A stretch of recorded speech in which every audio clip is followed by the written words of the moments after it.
चलो, so let's go for relativistic mass.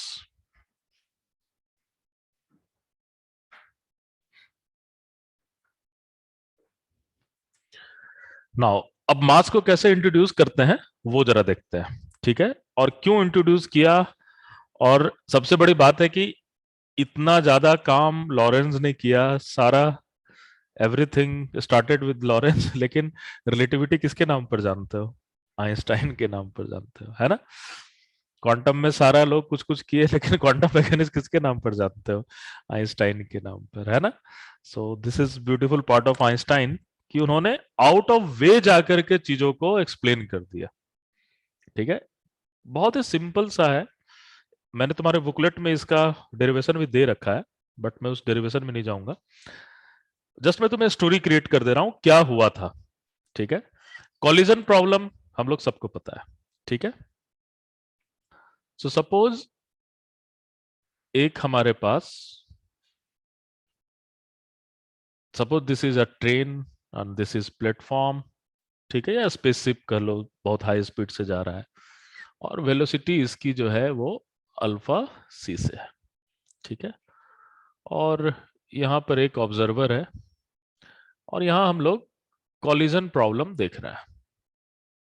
Suppose M A है, M B है, इसकी वेलोसिटी वी ए है, वी बी है, यू और यू ए और यू बी कर लो, यू ए है, यू बी है। After the collision, and this is elastic collision, just simple elastic collision. ये बिफोर द कॉलिजन कहानी है। आफ्टर द कॉलिजन इसकी मास एम ए है, ये वी ए हो जा रहा है, और ये एम बी है, वी बी हो जा रहा है, ठीक है? सो अगर हम ट्रेन के रेस्पेक्ट में देख रहे हैं तो कहानी क्या हो रही है? M A U A plus M B U B must be equal to M A V A plus M B V B, ठीक है? किसके रेस्पेक्ट में देख रहे हैं हम? ये ट्रेन के रेस्पेक्ट में देख रहे हैं, तो मैं इसको थोड़ा विथ रेस्पेक्ट टू ट्रेन भी दे देता हूं। और हमारा एजम्पशन यहां ये है कि मास कांस्टेंट है ना, मास चेंज नहीं हो रहा है। अब ये अगर मोमेंटम कंजर्व हो रहा है, ठीक है, तो प्लेटफॉर्म के भी रेस्पेक्ट में मोमेंटम तो कंजर्व होना ही चाहिए, है ना? ये दूसरी बात है कि इसकी स्पीड चेंज हो जाएगी, जो दिखेगा वो सेम नहीं रहेगा, that will be going to change. So M A U A with respect to platform plus M B U B with respect to platform, और ये जो भी नंबर आए, मैं उस नंबर में नहीं जा रहा हूं, ये होना चाहिए हमारे लिए M A V A with respect to platform plus M B V B with respect to platform, ये होना चाहिए, है ना? अगर ये हो रहा है तो ये 100% होना चाहिए, ठीक है? लेकिन ऐसा नहीं हो रहा था, ठीक है? जब दूसरे फ्रेम से देख रहे थे तो ये कंजर्व नहीं हो रहा था, and then it's create huge problem. क्योंकि अगर आप इनर्शियल फ्रेम की बात कर रहे हो तो इनर्शियल फ्रेम पर, तो अगर आप इनर्शियल फ्रेम की बात कर रहे हो तो इनर्शियल फ्रेम में लॉ ऑफ नेचर तो चेंज नहीं हो सकता है, ये तो हमारा एजम्पशन है, ये तो हमारी पॉस्टुलेट्स है। सो पॉस्टुलेट्स तो आप कभी भी इनवैलिडेट नहीं कर सकते हो। सो इनर्शियल फ्रेम के रेस्पेक्ट में हमारा किसी भी फ्रेम से मेजर करो, अगर एक फ्रेम से मोमेंटम कंजर्व है तो दूसरे इनर्शियल फ्रेम से भी मोमेंटम कंजर्व होना ही चाहिए। So it's a really big thing. तो आइंस्टाइन ने यहां पर एक करेक्शन किया, और आइंस्टाइन ने कॉन्सेप्ट लेकर आया रिलेटिविस्टिक मास की। और आइंस्टाइन ने क्या कहा? आइंस्टाइन ने आउट ऑफ वे, मतलब एक आम आदमी तो ऐसा सोच भी नहीं सकता है, उन्होंने इस पूरी चीज को समझने की कोशिश की एनर्जी के थ्रू। और मास एनर्जी को इक्विवेलेंट किया, इसी कारण हम उसे क्या कहते हैं, मास एनर्जी इक्विवेलेंस। आइंस्टाइन ने क्या कहा, आइंस्टाइन ने सिंपली उन्होंने ये कहा कि अगर कोई पार्टिकल रेस्ट है विद रेस्पेक्ट टू ऑब्जर्वर, अगर कोई पार्टिकल रेस्ट है विद रेस्पेक्ट टू ऑब्जर्वर, और उसे उन्होंने कहा रेस्ट मास, और इन जनरल हम रेस्ट मास को एम नॉट के थ्रू दिखाते हैं, means what, this mass is rest with respect to observer, ये जो मास है वो रेस्ट है ऑब्जर्वर के रेस्पेक्ट में। तो आइंस्टाइन ने कहा कि भाई अगर ये मास रेस्ट है ऑब्जर्वर के रेस्पेक्ट में, तो आप इससे जो एनर्जी एक्सट्रैक्ट कर सकते हो, इसके इक्विवेलेंट एक एनर्जी होगी, वो एनर्जी जो होगी वो होगी रेस्ट मास एनर्जी।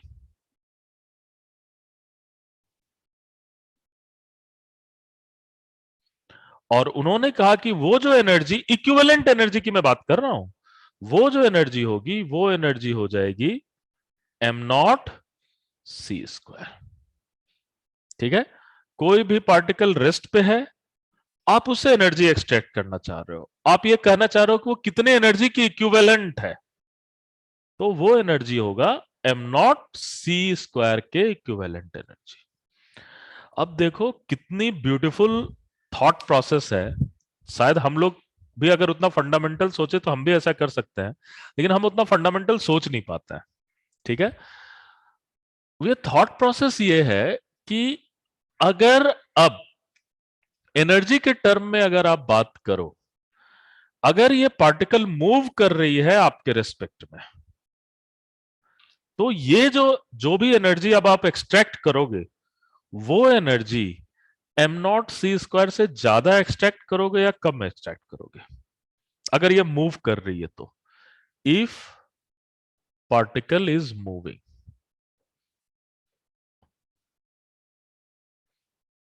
अगर पार्टिकल मूव कर रही है तो आप उससे ज्यादा एनर्जी एक्सट्रैक्ट करोगे या कम एनर्जी एक्सट्रैक्ट करोगे, ज्यादा एनर्जी एक्सट्रैक्ट करोगे। क्यों?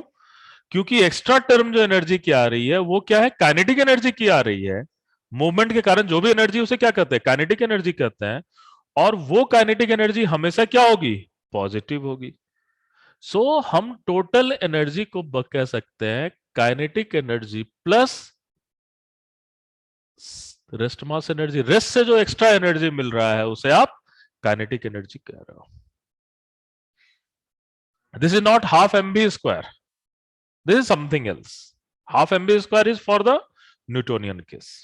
ठीक है, that means this E is greater than M not C square. इसका मतलब ये है कि ये ई जो है, because this T is always a positive value. ठीक है, now this E is greater than M not C square, और इस ई के, अगर ये एनर्जी है तो इसके इक्विवेलेंट हम मास भी लिख सकते हैं, है ना। सो इसके इक्विवेलेंट जो मास होगा, उस मास को हम कहेंगे ई अपॉन सी स्क्वायर। किसी भी एनर्जी की इक्विवेलेंट आप मास लिख सकते हो, किसी भी मास की इक्विवेलेंट आप एनर्जी लिख सकते हो। सो ये जो एनर्जी है, ये एनर्जी है E is equal to M C square, where this m is moving mass. ये m क्या है, मास मूव कर रहा है with respect to observer. This m is moving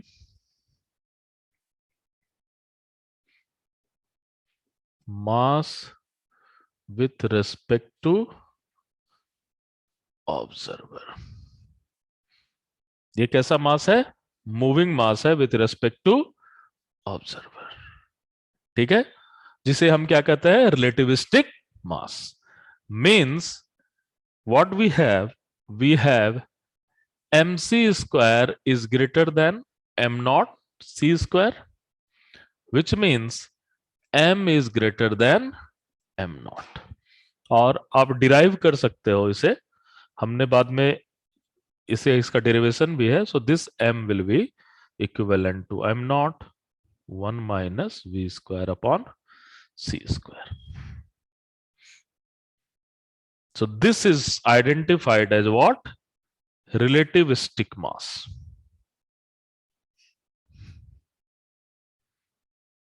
और तुम्हें बिलीव नहीं होगा, इस रिलेटिविस्टिक मास का डेरिवेशन टाइम डायलेशन से होता है. ओके ये पूरे के पूरे चीज टाइम डायलेशन और लेंथ कॉन्ट्रैक्शन से हम डिराइव कर सकते हैं. मैंने तुम्हारे बुकलेट में दे रखा है वो डेरिवेशन. ठीक है, सो वो आप टाइम डायलेशन से डिराइव कर सकते हो. But this is a little bit complicated derivation है, बहुत आराम से करने वाली डेरिवेशन है, but you can just assume this thing. So this is your m and this is known as relativistic mass. What is v? v is velocity of mass with respect to observer. This is relative speed. ठीक है, so this is just identified as what? Relative speed. Clear है? So this is just a relative speed. तो यहीं पर हम relativistic energy की भी बात कर सकते हैं. So this relativistic energy is equal to m naught c square root under 1 minus v square upon c square.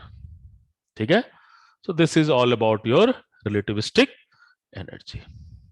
ठीक है, अब आप चेक कर सकते हो जो हमने कॉन्सेप्ट लिया है उसको हम चेक कर सकते हैं. बट बिफोर दैट, जैसे ही हम मास को रिलेटिविस्टिक मास से रिप्लेस करते हैं यहां पर, ठीक है, अब यहां पर क्या हो गया, यहां पूरी की पूरी कहानी हो गई mass of A with respect to platform, क्योंकि अब तो ऑब्जर्वर का रोल बढ़ गया. So mass of B with respect to platform, और आप जैसे ही ये देख रहे हो, so mass of A with respect to platform, mass of B with respect to platform, ये जैसे ही हो रहा है आप देख रहे हो मोमेंटम कंजर्व हो जा रहा है. तो जैसे ही आपने रिलेटिविस्टिक मास को इंट्रोड्यूस किया इस कैलकुलेशन में, अब यहां पर आप मास ऑफ ए विथ टी भी कर सकते हो, है ना, है ना. सो ऑब्जर्वर के रेस्पेक्ट में जैसे ही मास को इंट्रोड्यूस किया तो आपने ये देखा कि भाई यहां क्या हो रहा है, पूरी की पूरी चीज कंजर्व हो रही है. और फिर से रेस्ट मास जो है, वो रेस्ट मास क्या है, किसके रेस्पेक्ट में है? When observer is rest with respect to mass or mass is rest with respect to observer, then again rest mass is uniquely defined. Proper time, proper length, proper mass is identified as what? Rest mass. ठीक है, now अब हम ये जो भी किया है उसका सेल्फ बिलीव के लिए वेरीफाइड करते हैं कि what is your kinetic energy when v upon c tends to 0. अगर v upon c tends to 0 है तो फिर काइनेटिक एनर्जी क्या हो सकता है? क्लियर है ये? So let's go for this. यहां तक ये जस्ट मैंने स्टोरी क्रिएट किया है, मेन हम प्रॉब्लम के थ्रू सारा सीखेंगे. ठीक है, ये जो डेरिवेशन है it's a very nice derivation, कभी समय मिले तो तुम कर सकते हो इसको, है ना. But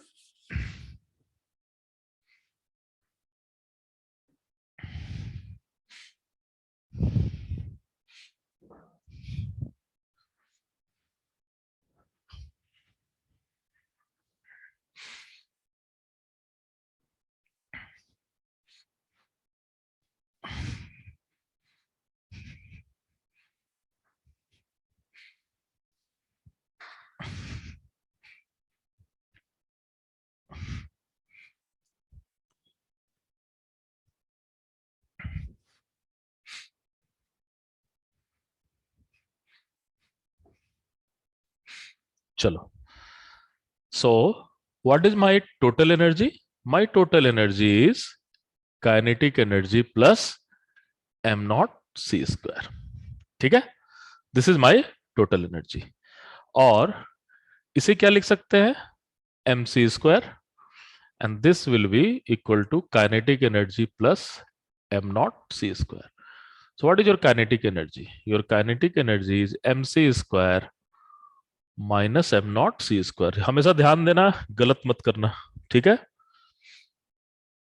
so this is m naught c square root under 1 minus v square c square minus m naught c square.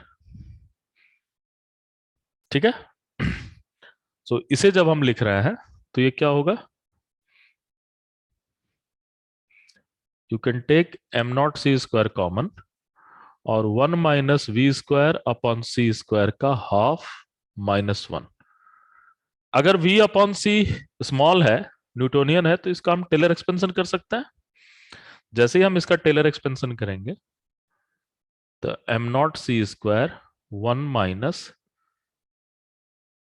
Minus minus sorry ऊपर माइनस साइन है तो ये क्या हो जाएगा, plus 1 plus half V square upon C square, higher order term को neglect करते हैं, minus 1, this and this will cancel, this C square is cancel, so your kinetic energy is actually half m naught v square when v upon c tends to 0, जो कि Galilean कहता है कि भाई अगर जो भी ऑब्जर्वेशन ऑफ लॉरेंस ट्रांसफॉर्मेशन में जो भी मैथमेटिक्स कर रहे हो, अगर आप उसे v upon C tends to 0 करके कर रहे हो तो वो क्या होगा, ऑलवेज न्यूटोनियन के अप्रोच करना चाहिए।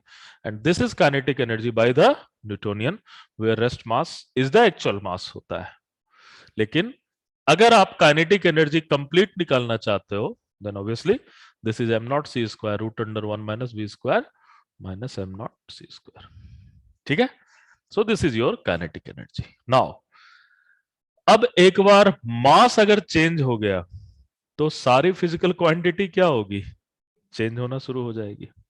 ठीक है, so next we will go for relativistic momentum. ठीक है,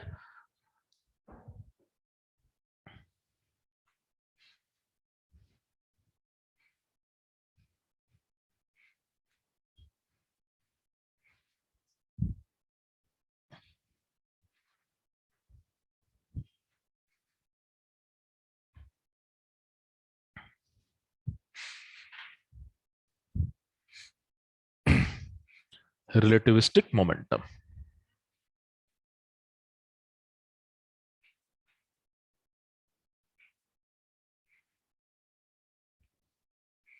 So what is my relativistic momentum?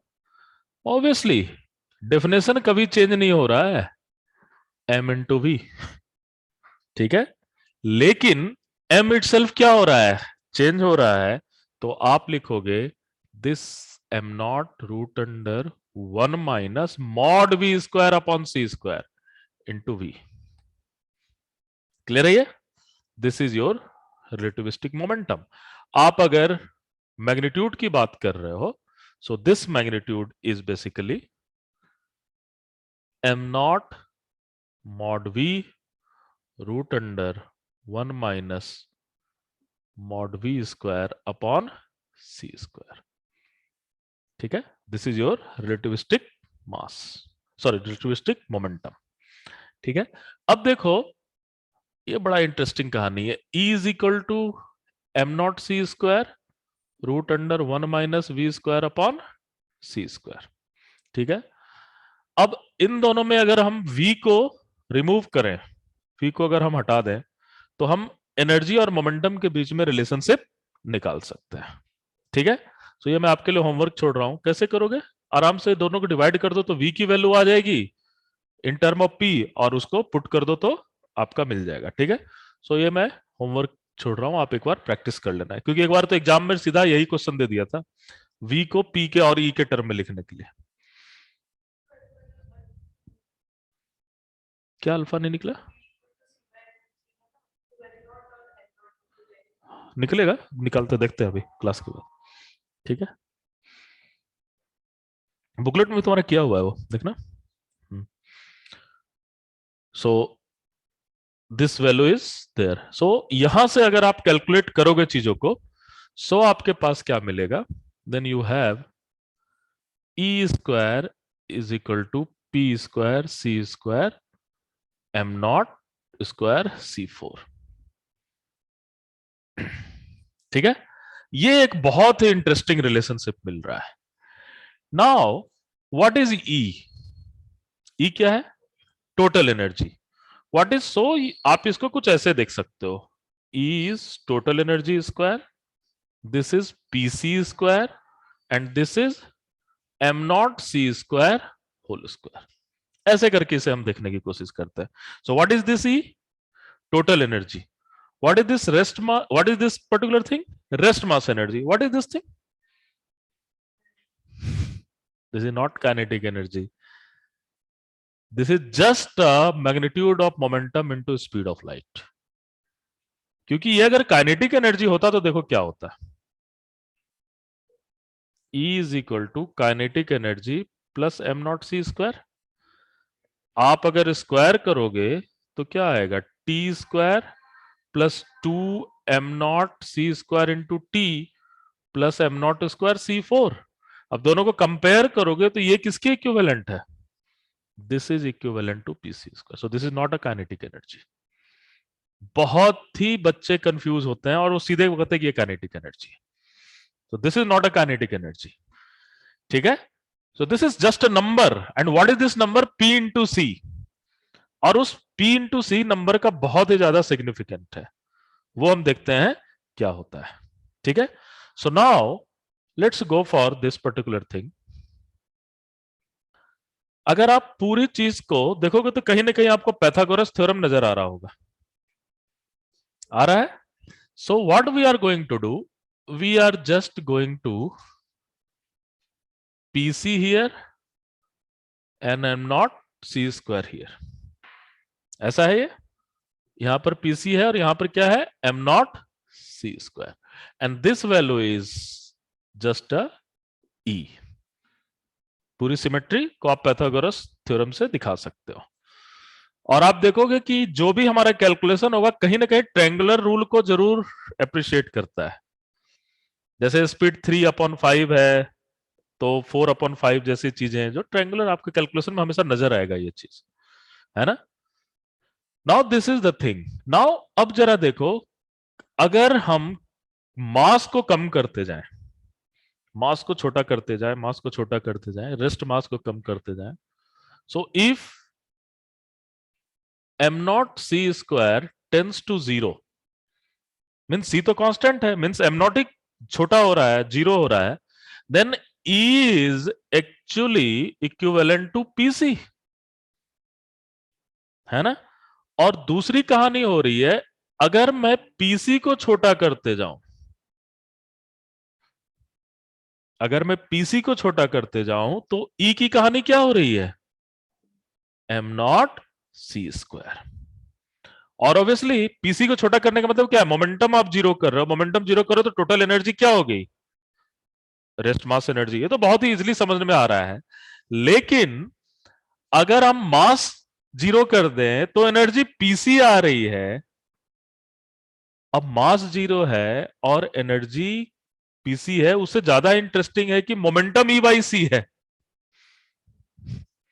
नहीं, इसमें पूरी की पूरी अंडरस्टैंडिंग क्या है? E upon C is equal to P. Means we can have a concept of momentum without mass, है ना. सो ये जो कहानी है, ये इस कहानी को बहुत ही इंटरेस्टिंग बनाता है कि आप मासलेस पार्टिकल के बारे में भी बात कर सकते हो. और उस मासलेस पार्टिकल का कॉन्सेप्ट फोटो इलेक्ट्रिक इफेक्ट और बाकी जगह पर हम लोगों ने लेकर आया था, जिसे हम क्या कहते हैं? फोटोन या light particles. Both are massless particle. So कहानी यह है कि अगर मेरी पार्टिकल मासलेस है तो भी उसकी मोमेंटम होगी विदाउट मास, लेकिन उसकी स्पीड क्या होगी? c. Because massless particle is identified as, अगर पार्टिकल मासलेस है, that means if particle is massless, that means m0 is equal to 0 और उसकी वेलोसिटी जो है वो क्या होगी? c होगी. ठीक है. सो अगर पार्टिकल मासलेस है तो उसकी वेलोसिटी c होगी, और अगर पार्टिकल की वेलोसिटी c है तो वो मासलेस होगी.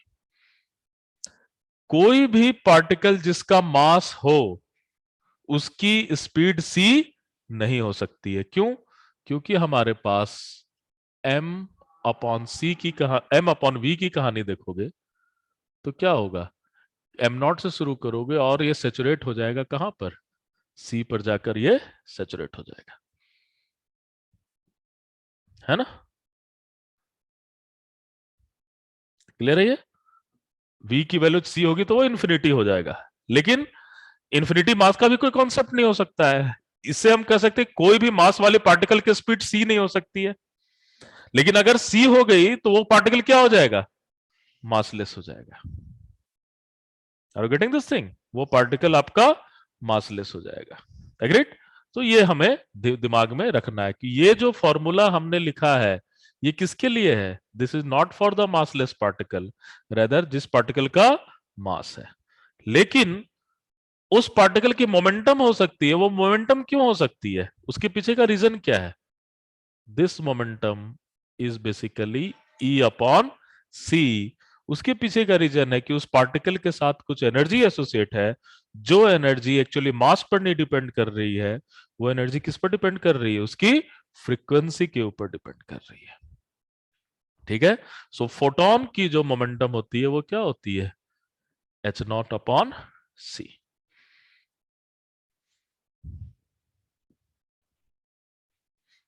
ठीक है? फोटोन की जो मोमेंटम होगी वो क्या होगी? H not upon C.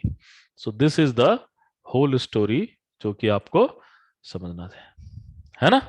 सो ये हमारा momentum, energy and this thing. और अगर फोर्स के बारे में बात करें तो obviously you can use this formula, D P upon D T, rate of change of momentum.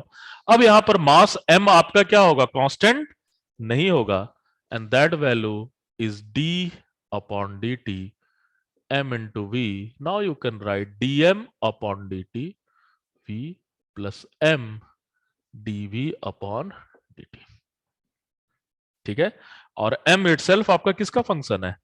v का फंक्शन है, तो आप उसको डिफरेंशिएट कर सकते हो। ठीक है? सो नाउ आप देख रहे हो कि everything we are going to change. हर एक डायनेमिकल सिस्टम, हर एक फिजिकल क्वांटिटी का डेफिनेशन क्या हो रहा है? चेंज हो रहा है, लेकिन लॉ हमेशा क्या रहेगा? सेम रहेगा। अगर कंजर्वेशन ऑफ मोमेंटम है तो कंजर्वेशन ऑफ मोमेंटम होगा, अगर कंजर्वेशन ऑफ एनर्जी है तो कंजर्वेशन ऑफ एनर्जी होगी, उसे आप नहीं हटा सकते हो। अब यहां पर कंजर्वेशन ऑफ एनर्जी का मतलब क्या है? Conservation of relativistic energy. Conservation of momentum का मतलब क्या है? Conservation of relativistic momentum. ये चीज हमें दिमाग में रखना है। ठीक है? सो आज के लिए इतना ही रहने देता हूं। कल हम लोग दोनों सेशन में सिर्फ प्रॉब्लम्स करेंगे। ठीक है? सो अगर कल ये खत्म नहीं होता है तो मोस्ट प्रोबेबली सैटरडे को भी क्लास करेंगे, अदरवाइज देखते हैं क्या है ना? ठीक है? कल तक तो है अभी समय, तो मोस्ट प्रोबेबली कल तो हो जाएगा। कोई एक ही जैसे प्रॉब्लम बार बार आता है, सो कोई खास अंतर नहीं पड़ता है। ठीक है? सो आज के लिए इतना ही रहने देता है।